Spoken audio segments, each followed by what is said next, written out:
Vivre au quotidien avec les requins, comme l'Australie, comme l'océan Indien, les plages du Brésil à leur tour voient arriver les squales. Pourquoi et comment concilier tourisme et extrême prudence? Nous irons sur place. Autre animal et autre inquiétude, autrement plus grande celle-là, lorsqu'on évoque les requins, on pense souvent à l'Australie, à l'île de la Réunion ou plus globalement à l'océan Indien. Eh bien depuis quelques années, les rives de l'océan Atlantique, elles aussi sont concernées. Au Brésil, on ne compte plus les accidents sur les plages. Pourquoi et comment vivre au quotidien avec le requin? À Recife, envoyé spéciaux Fanny Lothaire, Thomas Leroy. C'est une côte paradisiaque, très prisée des touristes. Les eaux turquoises de Recife sont en apparence inoffensives. Pourtant, un danger rôde, invisible. Les mers chaudes du nord du Brésil sont infestées de requins. Attention, ne vous éloignez pas trop, revenez vers le bord, ok? C'est l'une des plages les plus dangereuses au monde. En ce dimanche ensoleillé, Yasser Batista et son équipe de pompiers sauveteurs n'ont pas un instant de répit. Ces gens nagent trop loin. Il y a un risque d'être attaqué par un requin. Ils interviennent toutes les minutes. Pas d'eau au-dessus de la ceinture, c'est la règle. Pour éviter au maximum d'être attaqués, les pompiers sont équipés de cet appareil, un bouclier anti-requin. Ce lasso envoie des ondes de choc électrique. Avec ça, normalement, le requin ne s'approche pas. Une protection limitée. Malgré l'intervention des sauveteurs, une touriste est morte il y a quelques mois. En 20 ans, 59 attaques de requins ont été enregistrées ici, plus de la moitié fatales. Charles Barbosa est l'une des quelques victimes à avoir survécu.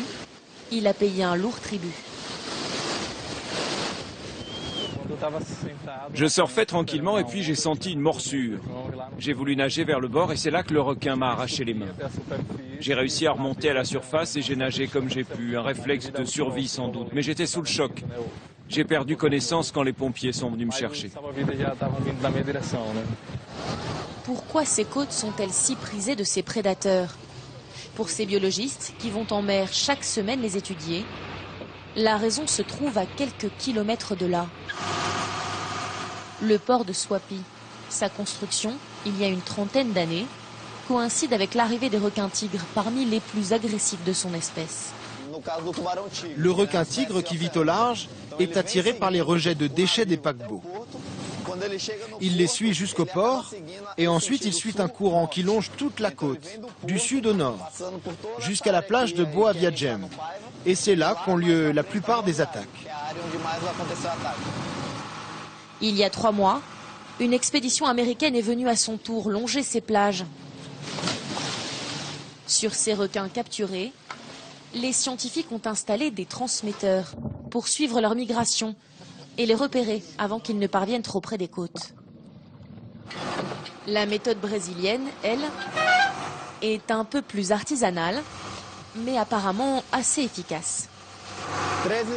On lance 13 appâts sur chaque kilomètre. C'est la première barrière anti-requin avant la plage. Ça permet d'attirer les requins présents dans la zone vers le large, plutôt que la côte. Ça marche, oui, quand on ne sort pas en mer. C'est souvent là que les attaques ont lieu. Dans quelques semaines, l'été austral arrivera et avec lui, les touristes sur les plages. L'équipe de biologistes devra redoubler de vigilance.